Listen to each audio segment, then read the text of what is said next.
Okay. Thanks everyone for joining. My name is Eric McGee. I'm the Senior Director of Marketing and Corporate Communications here at Education Dynamics. This is a webinar that Jamie presented the content at our Insights EDU conference, which was in New Orleans in February. If you were able to make the conference, this was one of the very highly rated sessions. If you weren't able to be there, this is the type of content that we bring to the conference, and really excited to have Jamie speak with it today. Just a few housekeeping things we'll talk through real quick here. This session is being recorded. We'll send out the recording to everyone that registered, whether you were able to attend live in person or not. We'll send that via an email later today, is the expectation that you should get that in the next few hours. You'll be able to watch that, share that with your team. And of course, feel free to reach out to us as well if you have any questions after watching or participating in the webinar. As I mentioned, this is a series of webinars that we are doing that are presentations that were done at the Insights EDU conference. Our first one was last week, the Engaging the Modern Learner report. That is available on demand now if you'd like to watch that one. And then we've got a series of other webinars that are coming, 4 more that are already announced, and we've already got several more that we have planned coming up over the next several weeks. Those span the topics of marketing, enrollment management, and leadership. So these are the highest rated and best received sessions from the conference. So highly encourage you, if you're able to make any of these work, you can register. There's a QR code, but I'll just put it in the chat here as well.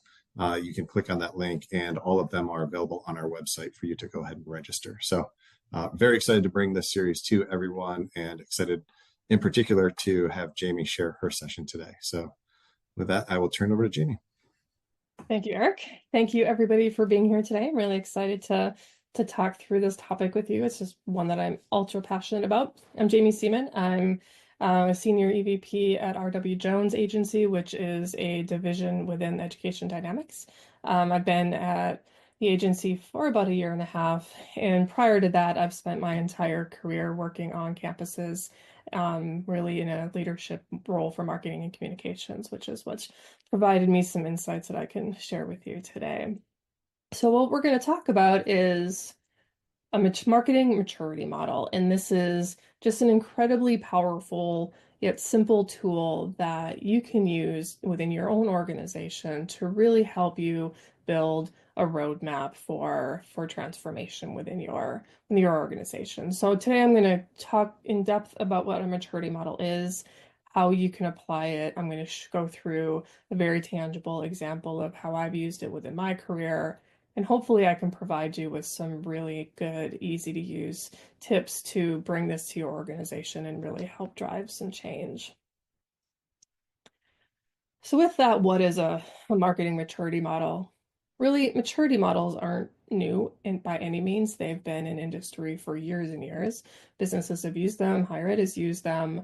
It's really a powerful and flexible tool that allows you to build sort of a matrix of the areas that you're accountable for, and where in a level of maturity do you really live within that.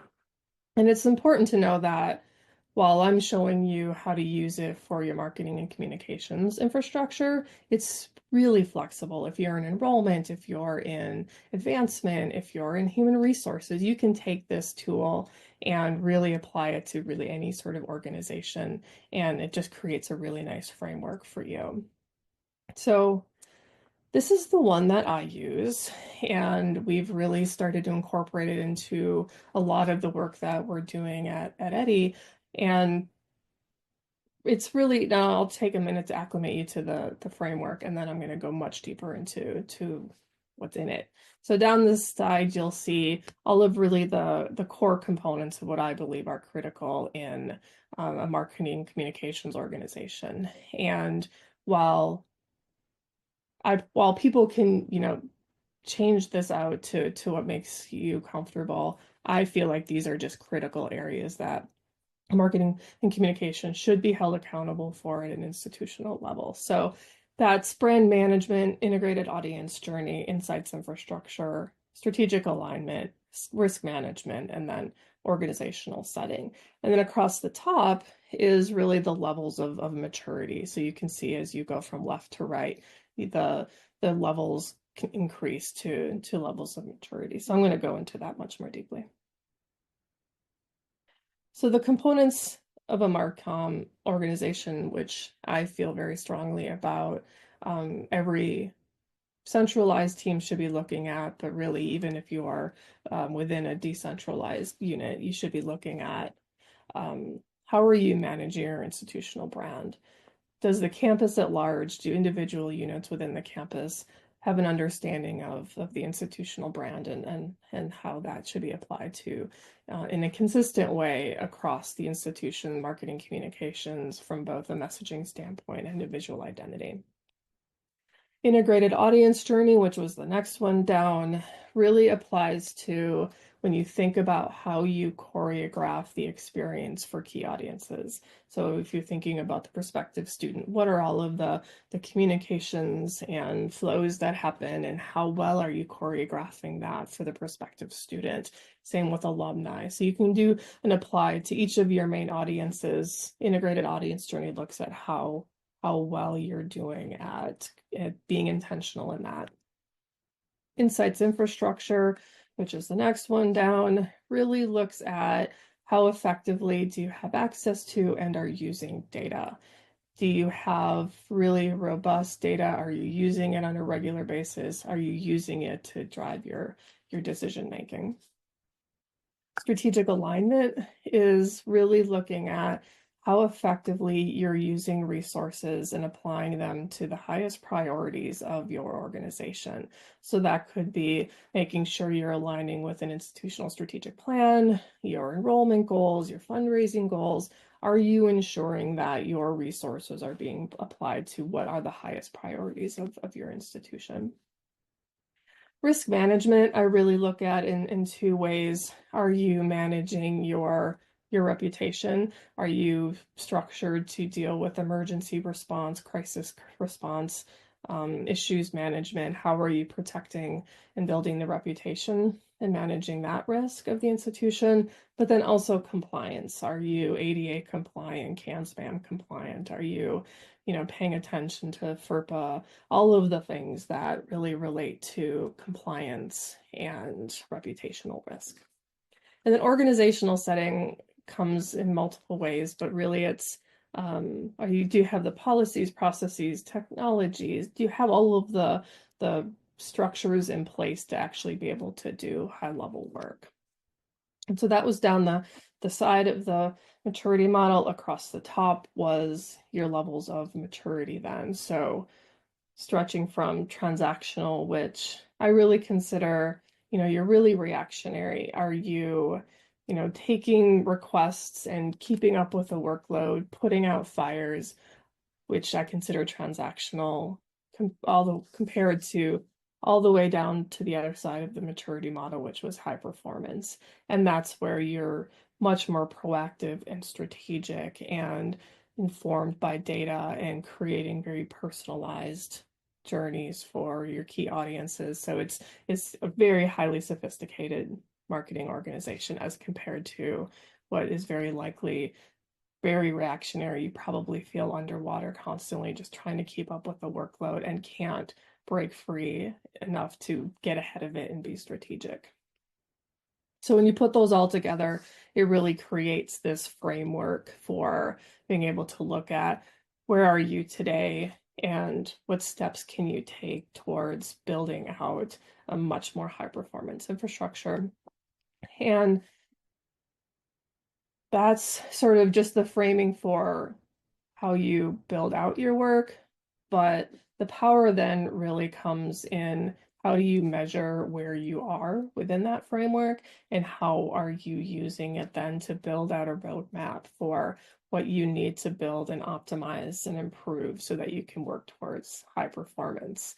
And so I'm going to show you a gap analysis that's, again, very simplistic, that can be applied to each of the areas within the maturity model that will then allow you to really create just very clear and tangible outcomes that you can start to work towards.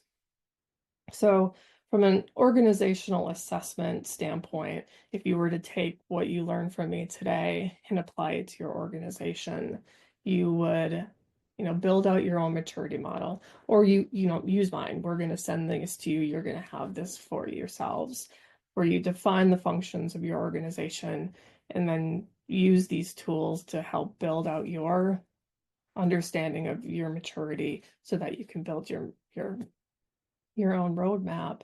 And so the gap analysis model is, again, a super simplistic way of looking at the organization and what needs to improve and where are you seeing gaps. So for me, I found this model. It's called the KMO model when I was working on my doctorate in change management. And so this was a fantastic tool. A light bulb just went on for me. I had already been using the maturity model for quite some time, and this just became the perfect complement to it. So two faculty from USC created this, and it was really intended to help organizations increase and improve performance, which is perfect. That's what we're trying to do. And so they really found there's just three primary causes of gaps in performance. And it's knowledge, motivation, and organizational settings. And so the KMO model is born. So I use this and apply this to the maturity model, and it just works beautifully.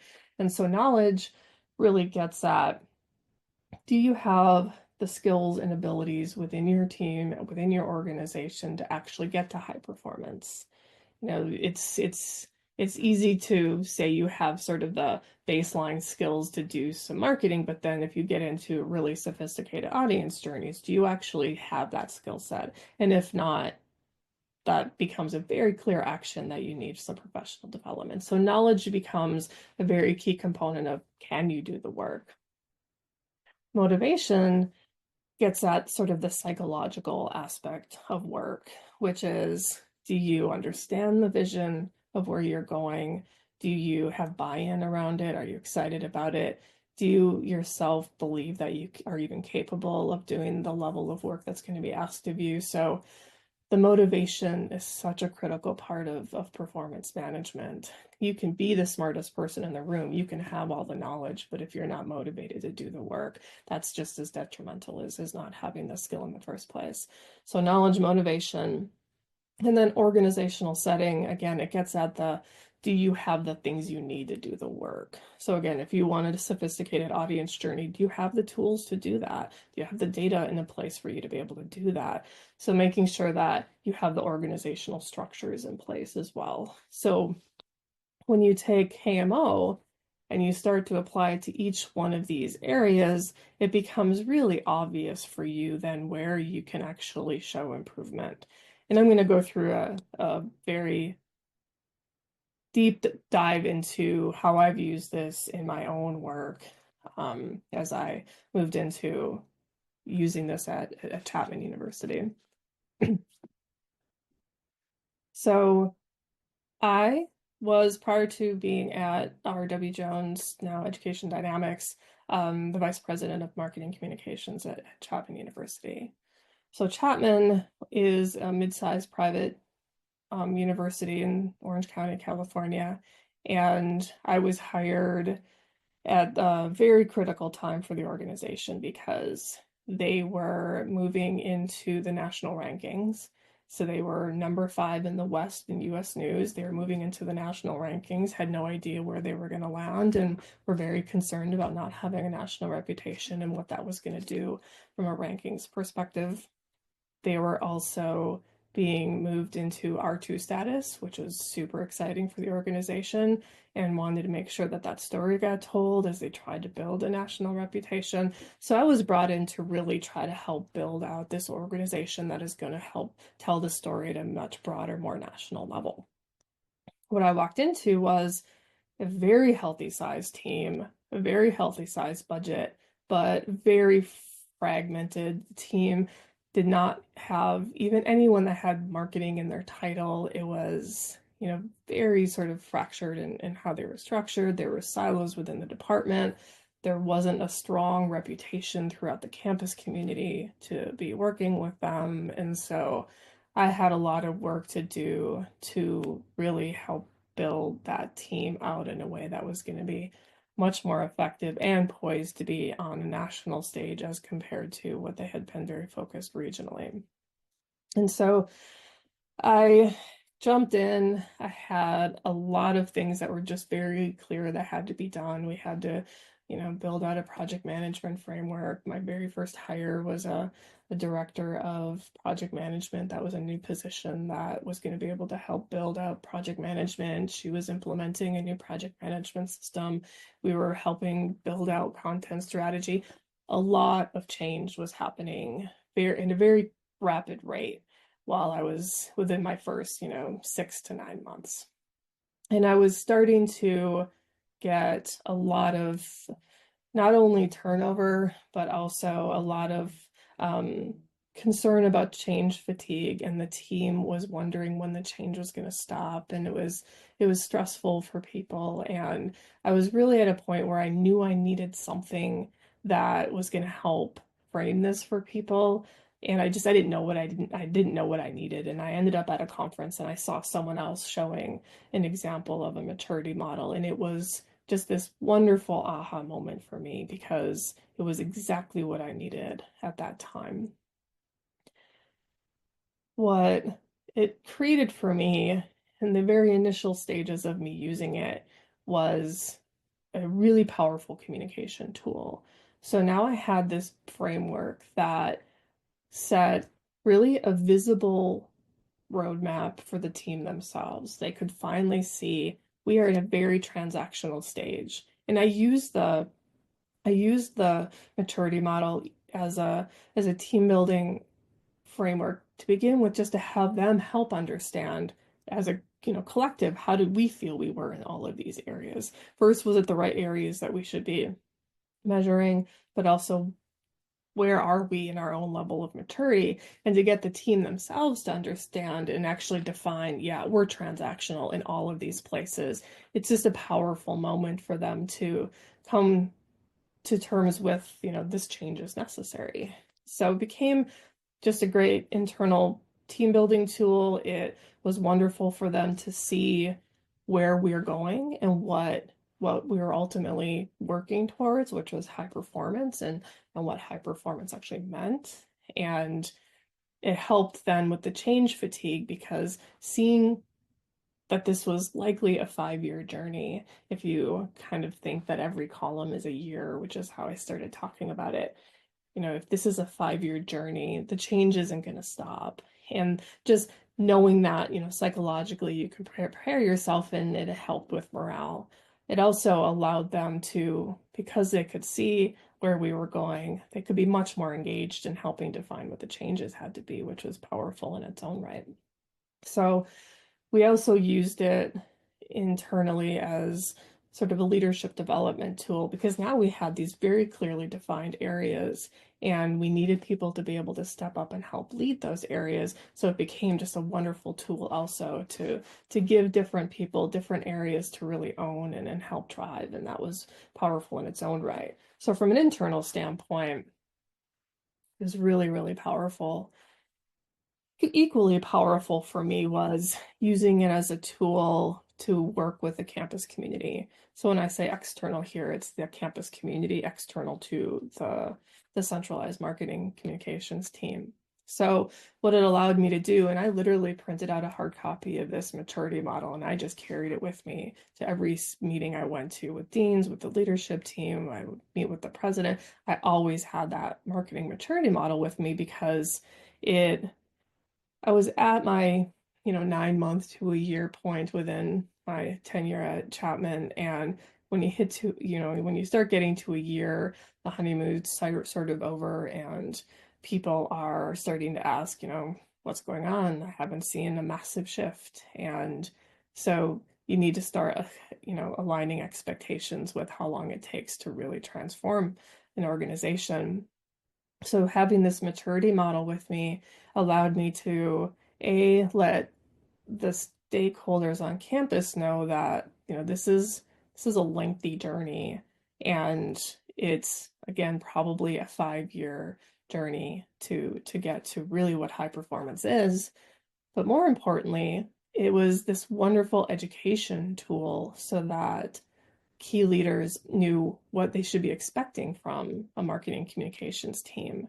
Because if you are using the marketing team as sort of a service provider for you. If they're not necessarily a strategic partner, the way you measure their success is really, how quickly do I get the thing I asked for? I want a brochure, so how quickly do I get it? And, that's their measurement of success. And it's not necessarily, how strategic are they? It's becomes a matter of the turnaround time for projects.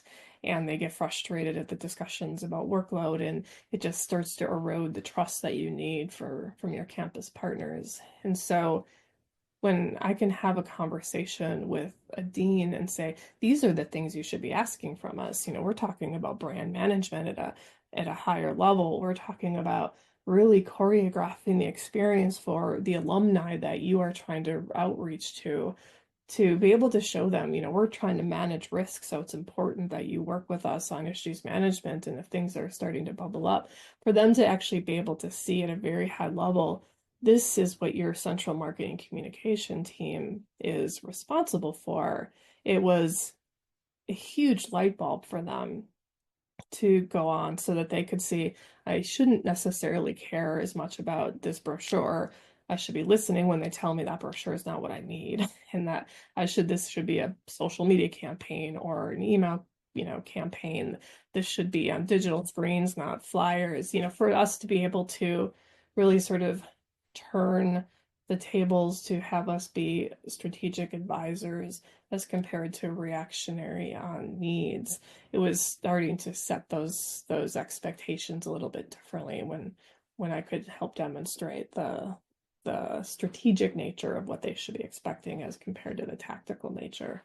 So the maturity model, just as a tool by itself, without even truly using it yet, it became just really this powerful communication tool that is at a bare minimum super powerful.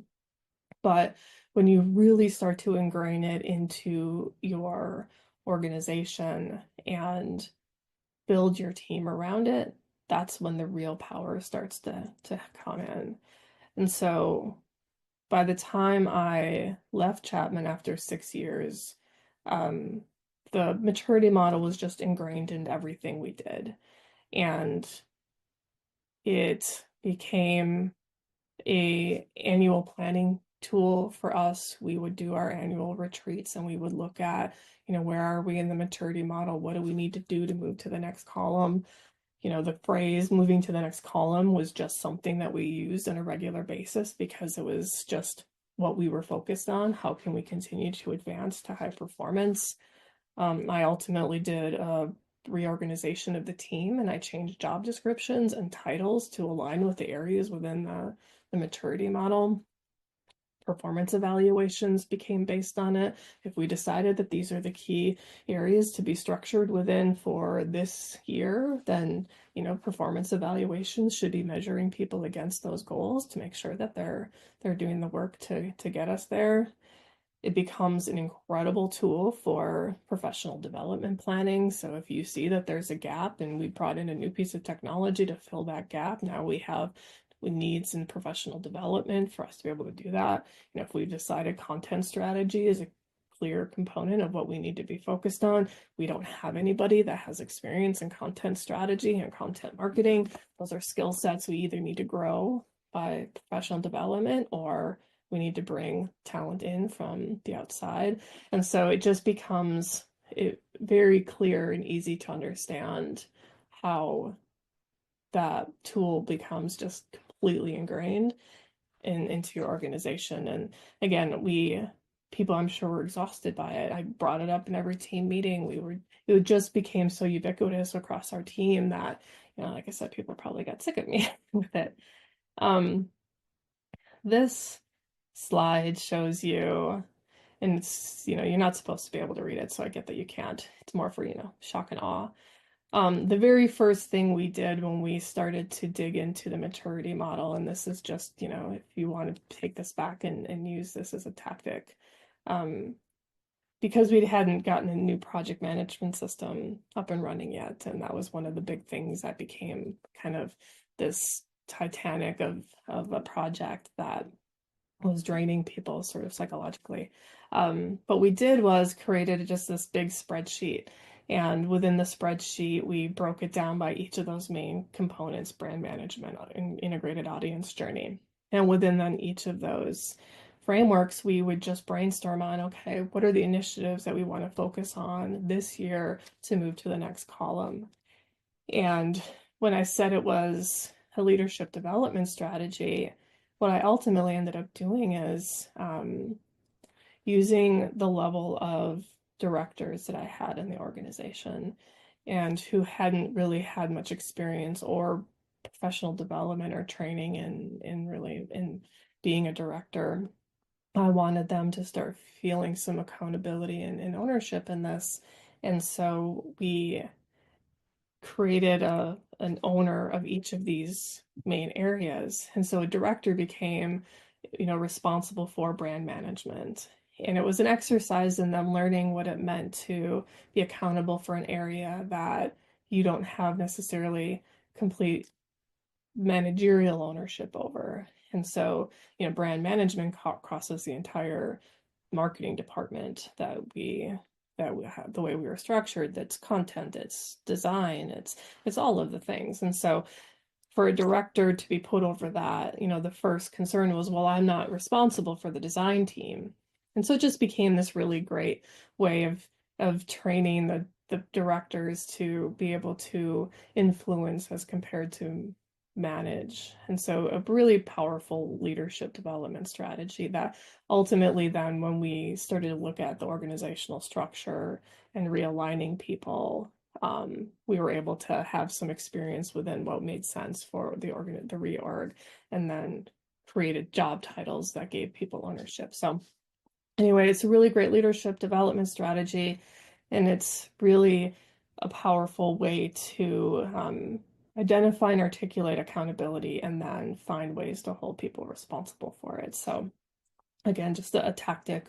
Ultimately, we moved all of this into our bigger project management system, and these became truly defined and measured goals that we had to accomplish. But in a short run, this actually became a really great tool for us, and we met weekly on progress on these initiatives.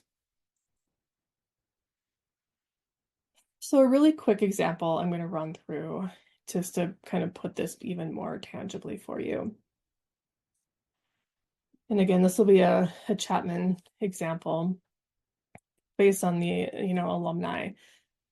Part of what became really obvious very quickly for me at Chapman was that we had communication coming out from just all areas of campus, and we didn't really have our arms around who was communicating to whom and when, and was there any sort of rhyme or reason to it. And this scenario is common just across institutions across the country. So if you're an alumni, and in this example, this individual is a graduate of the business school. They played football while they were at Chapman. They're considering an MBA.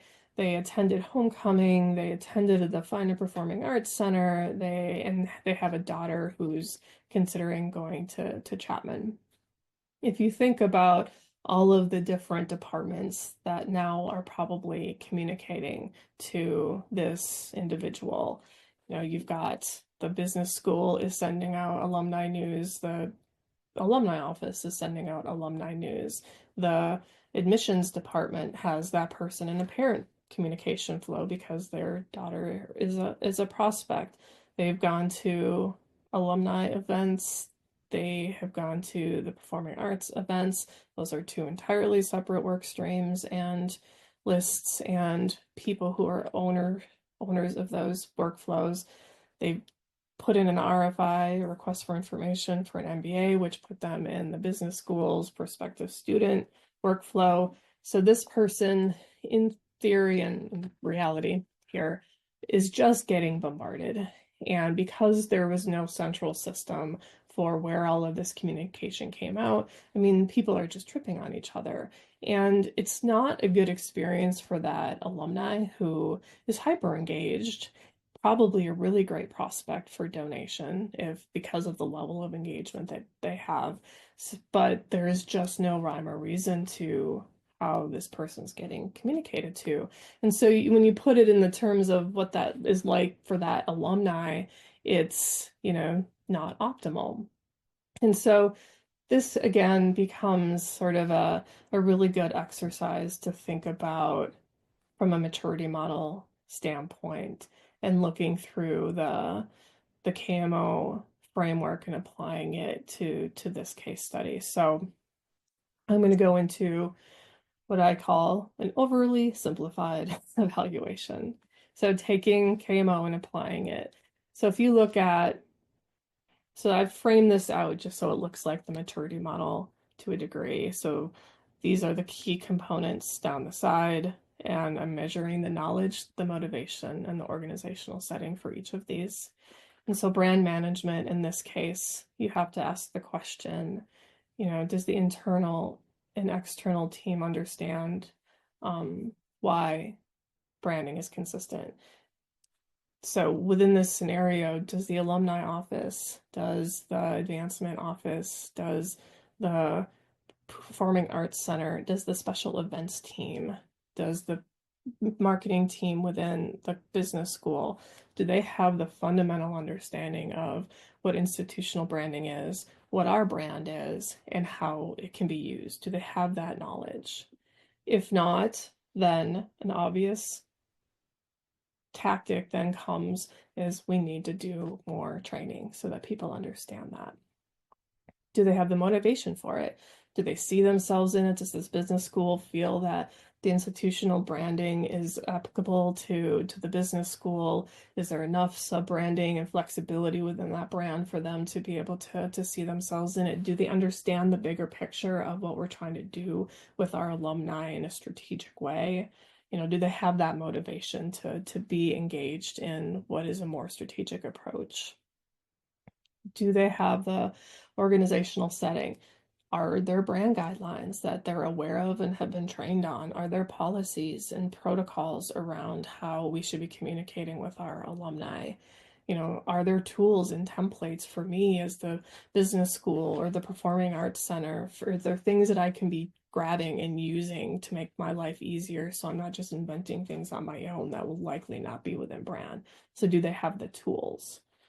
And so when you apply KMO at that sort of level, you can see from a brand management standpoint, these are clear tactics that you can do to take your brand management to the next level.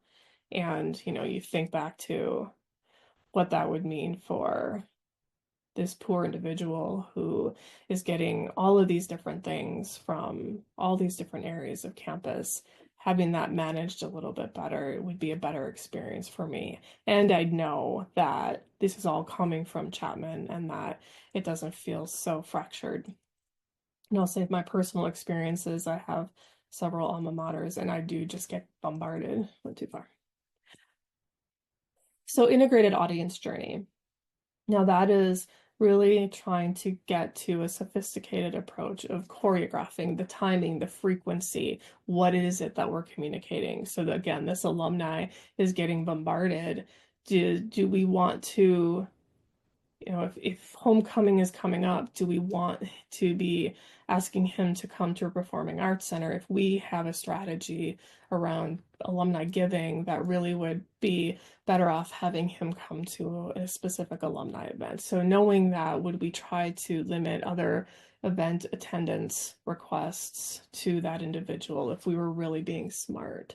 And so from an audience journey perspective, the knowledge, when we get into skills and abilities, do people understand personas? Do they understand segmentation? Do they understand content strategy? Like, these are the components that really elevate the audience journeys so that you're giving content to people that's really relevant to them. So they went to, they played football, they're interested in the business school. Could we be customizing a single alumni newsletter that's very business heavy content that pulls in athletics content instead of giving them just a very generic alumni newsletter from alumni and then another business alumni news? Could we be thinking from a content strategy perspective and segmenting that person better, putting them into a content flow that's going to be more relevant to them? That's going to pull them into your institution in a much more powerful way. From the motivation standpoint, you think about, does the climate reward collaboration or does it foster silos? If the business school has its own giving goals, for example, that may be in conflict with the overarching alumni giving goals, are they pitted against each other in a competitive way? Therefore, rewarding the silo and forcing them to put walls up so that they can meet their goals as compared to a climate that rewards collaboration. And so motivation, can come in all different flavors, and making sure that your culture is established in a way that allows for rewarding collaboration. From an organizational setting, when it comes to audience journeys, that's, do you have technology? Do you have a CRM and marketing automation? Do you have, the data in a place that's going to allow you to do this sort of segmentation? Does the data allow you to do true persona development? Can you even customize with the tools that you have, the content that's going out?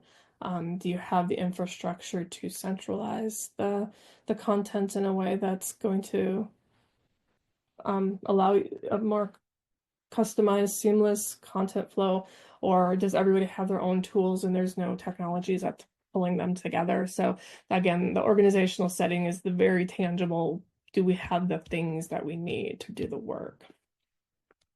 When you look at insights infrastructure, this is, I actually think, might be the biggest hurdle for most institutions is data, not just access to data, but data in a really centralized place that allows the big picture of what your audiences need. So from the knowledge perspective, when it comes to insights infrastructure, do the staff know what KPIs are? Do you know how to develop KPIs? Do you understand how to use data in your decision making? Like, do you understand what it means to use data?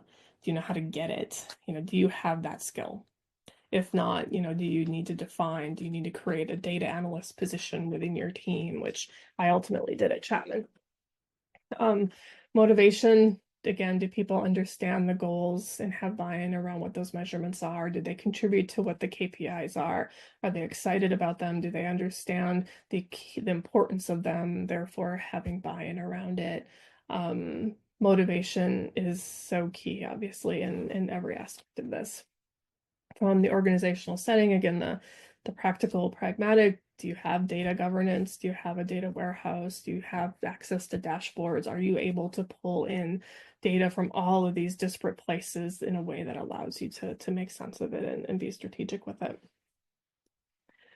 So strategic alignment, and again, that's how are you aligning your resources to the priorities of the institution? And so from a knowledge perspective, does your internal team and external campus community have an understanding of what goals are? And so from this alumni example, is there particular goals around alumni? Is there priorities or protocols around how we're doing this? Are there individual goals by school, college, key, unit, or is there an overarching advancement infrastructure that is creating goals and policies around how we're going to engage our alumni population? Do people even understand if that exists? Again, from a motivation perspective, does the climate reward collaboration or foster silos and competitiveness? If we're deciding between homecoming and the Performing Arts Center, it's not in the Performing Arts Center's best interest to not promote its events to an alumni because homecoming's coming up. What is the incentive for that unit to be collaborative in this? And is there, through that collaboration, is there ways to make sense of whether or not homecoming is or isn't a priority, and therefore, these alumni can get invited, but these ones should probably be promoted to alumni. So again, collaboration allows for much, better innovation, and it allows some of those walls to come down so we can do what's best for the audience. From the organizational setting with strategic alignment, does an institutional strategic plan exist? Does an advancement strategic plan exist? Are there policies and procedures? Are there regulations around who can email alumni? Are there rules around how many emails an alumni can get in any given week? What are the actual policies and processes where, the technology? Is this a centralized email marketing platform, or are there 20 of them scattered all over campus? Like, do you have the technology, the policies, the processes to make this better? And then at the last piece of this is, risk management. And again, that's compliance stuff. And so are people trained in what's required of ADA? Are people trained in what CAN spam is? That is one of the most, what I think is the most universal issue on campuses, is people don't know and understand the email regulations around what you can even do. So training and people need to understand and have the skill set to manage against these really important regulations and policies. For motivation, is there a culture of transparency? Is there safety to make mistakes? If you did screw up, are you in a place where you can tell someone that, or do you feel afraid and have to try to cover up for that? Like, what is the culture like around compliance to ensure that A, I'm familiar with what these things are, B, I have people to ask and get help from, and C, if something goes wrong, can I have people available to help me, or am I afraid to bring that to light? And that just puts the institution at more risk. And then again, the pragmatic organizational setting. Are you providing training? Is there documentation? Do these policies exist on your campus? There's CAN spam's a federal regulation, ADAs are federal regulations. Do you have campus policies that align with those to make sure that people are informed of what that means and how you're enacting it on your own campus? And so that is where when you really start to take KMO and you apply it to each of these key areas, you can start to see how, it just shines this spotlight on where the gaps are that you have today. And it allows you to create a very easy roadmap. And again, don't feel like you have to do everything right away. Beauty of the model is that because it's in 5 columns, I always use it as this is a 5-year plan. And so it just gives you, again, sort of the ability to not only roadmap out these areas that take substantial amount of resources and time to improve on, it gives you the communication tool to show people how much time and investment has to go into this level of change. And I think that we are in such a critical time in higher ed. Resources are getting only more limited, and institutions just have so many more risk factors that are impacting them, that our work becomes just ever more important. And so the more you can use a tool like this to help build transformation for you and hopefully get the resources that you need to help the institution, this becomes just an incredibly powerful tool for you. So with that, I wanted to make sure I ended it with enough time to have questions. So I'm going to pull Eric back in to see if we have any. Thanks, Jamie. Yeah, we do have 2 questions right now. And again, if you do have any questions for Jamie, you can certainly put them in the Q&A section right here, and I'll share them with her, or you can email her directly. Her contact information is on the screen here. So let's get to the questions here real quick, Jamie. You mentioned the building the climate that rewards collaboration. How did you build that, and what rewards did you give? Great question. Some of that's out of your control to a degree in the advancement. For example, one thing that was happening at Chapman at the time, and I think it's fair in other organizations too, is that Chapman was preparing for a comprehensive fundraising campaign and so they were starting to put some criteria around who could be contacting alumni and who owns what alumni and all of the sort of logistics of how they were being able to reach out to alumni in that way. So they that was causing obviously a lot of challenges because again, if you had individual goals, now you're getting what feels like restrictions put on you. Part of the things that we were doing through all of that is um, implementing Marketing Cloud, which was a super exciting tool for people to be able to do a better job of marketing. And so we started to get in front of getting people really excited about this tool and how powerful it's going to be. And we were showing examples like, I used the newsletter example. Um, if we can get really smart about this, we can provide a much more effective communication strategy for your audiences. So that was one component. Like we were getting people excited about sort of the outcome because we were spending a lot of time educating people on what the benefit would be. But we did some silly things too, like not silly, but tangible things like we had developed through all of this a communications council we called it, and that was a lot of campuses have them obviously is the infrastructure to bring everybody on campus who does this work together in a regular way. And we were celebrating successes there, so we would give little trinkets. We actually had these little poker chips made that had a paw print in them, which was our mascot. And we were giving out chips to celebrate when people were doing things that were sort of collaborative. They would give, examples of social media campaigns where business worked with, whomever. And so we were trying to do some things that were just on a small scale, treating people, but on a larger scale, we spent a lot of our time, like I said, trying to show the benefit to how that's going to help their work in the long run. So it's the long game of what cultural change looks like, but there's sort of small things and big things I think that you can be doing to bring people along. Great. Second question, I think was somewhat related to that, and I don't know if it came in at the time, right before or right after you talked about the performing arts and homecoming. When you have competing calendars and timelines, how do you manage and prioritize which ones go out and when? Yeah.